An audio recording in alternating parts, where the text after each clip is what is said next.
Hi everyone, welcome. I'm Priyanka, the possibility coach, and today we have a very special guest with us, Ishita Kumar Saxena. She is a very renowned aromatherapist and a self-care guide. And now we are going to have a chat with her and you'll get to know about aromatherapy and how you can build a great career in aromatherapy. So let's welcome Ishita Kumar Saxena. Hi Priyanka, thank you so much for inviting me. Really glad and have a pleasure to be with you today. So, Ishita, can you please provide a brief overview of what aromatherapy is and how it works?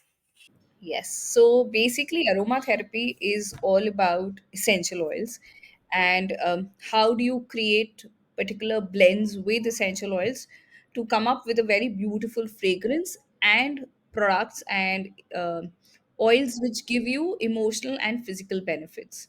So you would ask me, what are essential oils? Essential oils are basically concentrated liquids which come out of flowers, from leaves, from bark of plants.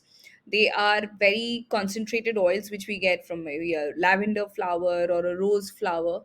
And what so these fragrant materials are very, very good for our health overall, emotionally and physically. What happens is that they do is that the fragrance of these oils goes up through your nose, through your olfactory nerves to your brain. It releases feel good hormones, it releases stress releasing hormones, and that is how it kind of improves your overall well-being. Also, at the same time, when it's applied or ingested, it goes directly into your bloodstream and it calms you down and improves your overall health. So yes, there's a lot of science and background around aromatherapy and essential oils generally. Definitely, it is. So how did you personally get interested in aromatherapy and decide to pursue as a career? So while I was very honestly, I was in the corporate job for around 10 years, worked as a business analyst in the technology sector, in the industry sector for a while. While I was expecting my first child when I was a young mom, when you post pregnancy is a very tough journey for people, right? So that is when I was going through this emotional upheaval, new momhood and postpartum issues and all of that. That is when I started using essential oils personally in my own personal life, and they really helped me. I started talking to my friends and telling them about all of this, and that is the time on maternity break you're looking at Pinterest and exploring stuff, right? That is when I started discovered essential oils, started knowing about them, and you need something to be busy with. I started studying about it and reading about that, and that is how it just grew from there. That's amazing. Like this sound good. Like you use that part as an opportunity. Yes. What kind of education and training is typically required to become an aromatherapist? So, see, for aromatherapy, what you need to do is you need to do some education studies around what essential oils are, how are they made, and in general, how what aromatherapy as a science is. There are a lot of certifications available online. There are courses available online which you can attend. There is a government institute, FDC, which is in Kannauj, UP, where you can go and do formal education in essential oils and aromatherapy and look at how you can pursue it further. So it's all about doing courses. If you want to do it online, there are a lot of international courses available. If you want to do a physical course, you can go to FFDC, which is a government institute, and learn about it. There are a lot of career options after you start studying about essential oils and aromatherapy. So there are a lot of avenues that are there. The best part is it's a very upcoming new field in India. Not a lot of people know about it, and it's expanding very fast.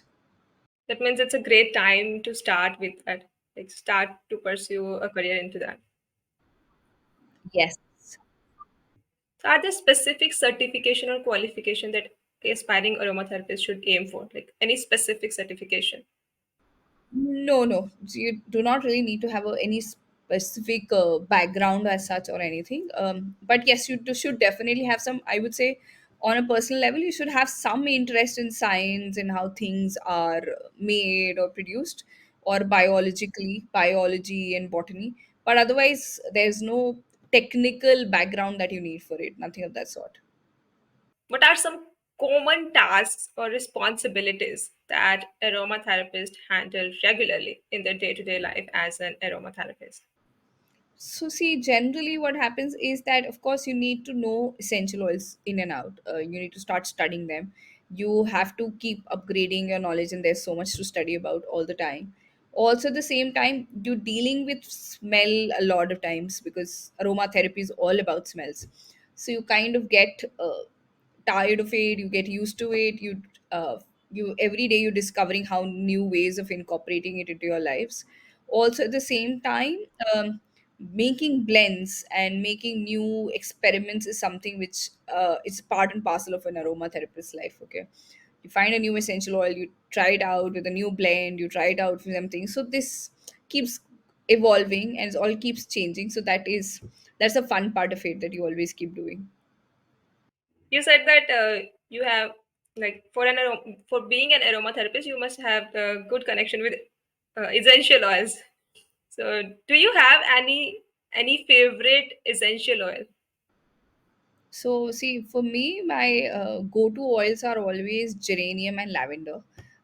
You'll find me using geranium and lavender in mostly everything and anything which I look at.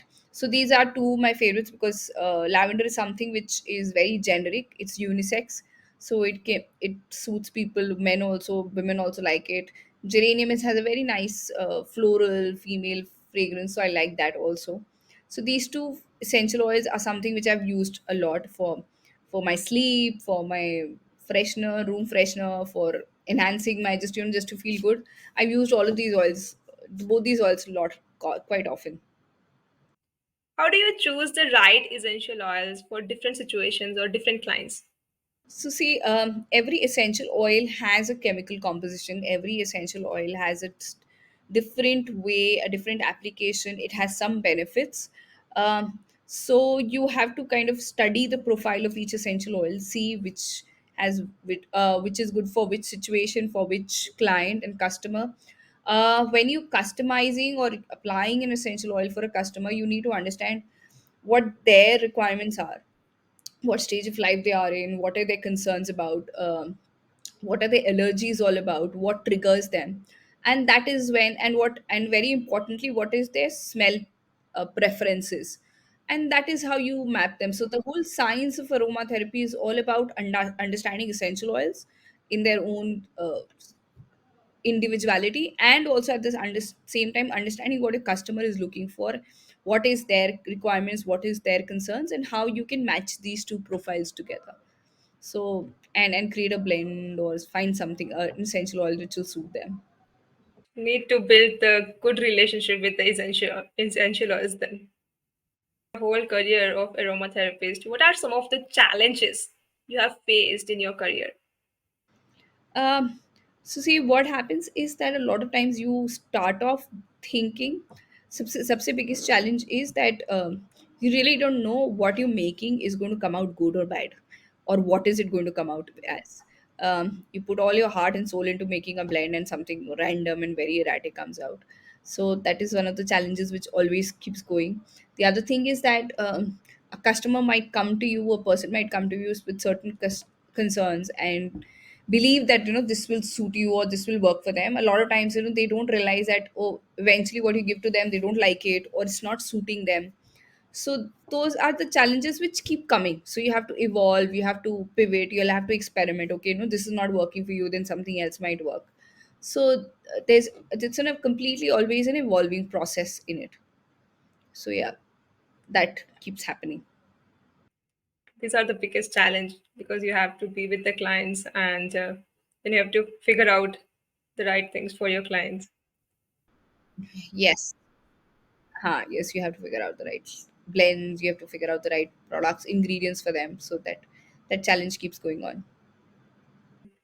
How do you overcome common misconceptions about aromatherapy? So I keep doing a lot of workshops. I try to do videos for people. I try to do reels and educate people. I create a lot of content around aromatherapy and essential oils.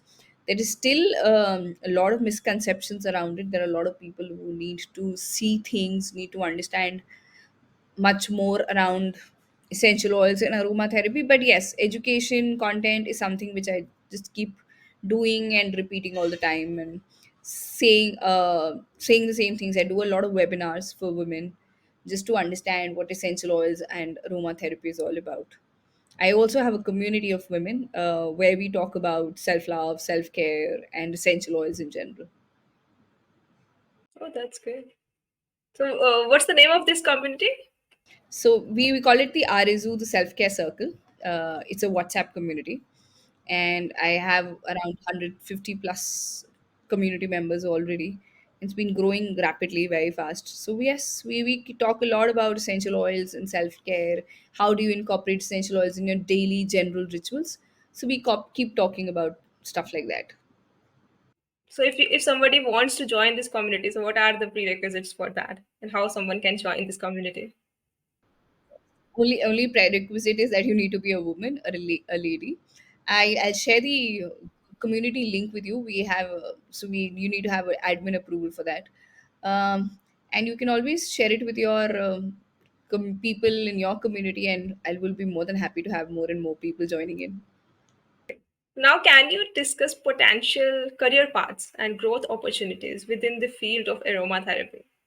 So, as an aromatherapist, what you can do is you can, of course, be an independent aromatherapist. You can talk to people, you can create blends, you can talk to customers and create blends for them for the different concerns. One option is that. Second option is there are a lot of aromatherapy based massages that people do. So if you want to become a masseuse or you want to get into the salon and the spa sector, so you can start studying about aromatherapy, essential oils, and essential oils based massages, and you can get into that segment. There is a segment where you start working with brands to create their standard essential oil fragrances, blends, fragrances. There's a lot of scope in the fragrance industry for you. um, and there are so generally once you start getting, then of course there's research, there's development, there are new products being developed everywhere. So if you get associated with these government institutes, there is essential oils cultivation, there are plants cultivation, there's also the farming aspect of it. A lot of times people are get into aromatic plants cultivation and the whole business of that. So there's a lot of scope in different ways that you want to go into. There's retail, there's business. If you want to be associated with a brand, you can always do that. If you want to get into the farming sector, there's always there. So I flavor, and this, as I had said earlier, FFDZ, which is Flavor Development Institute in Kannauj, you can always approach them, and you will find a lot of avenues related to essential oils and aromatherapy and fragrances. As career options, they help you a lot, big time, in training you formally and helping you grow a career in that. I want to ask, what should beginners realistically expect in terms of job prospects and income in the beginning?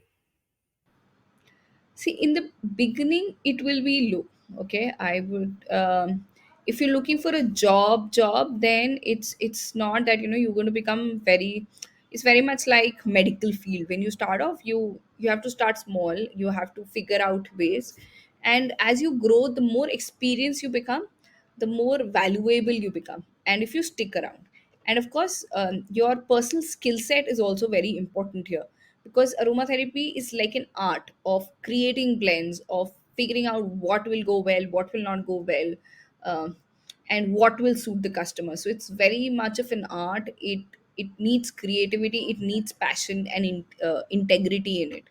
So initially you will not be expecting कि मतलब बिल्कुल very high paying job, but it has a lot of scope. And India, as I said, is a growing market for essential oils and aromatherapy, so there's a lot of scope.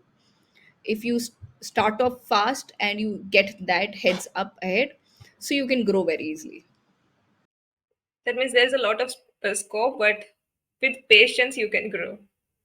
What advice do you have for beginners to overcome challenges and setbacks that they may encounter in the early stages of their career? So as I said, you might go wrong, you might not be able to get the right blends at the right time. You might not be able to understand what is working, what is not working, and things like that.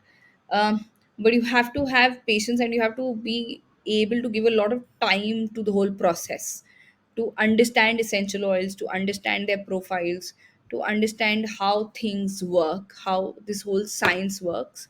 So if you're good at understanding, reading, if you open to testing yourself and testing the limits, then it's a good field for you.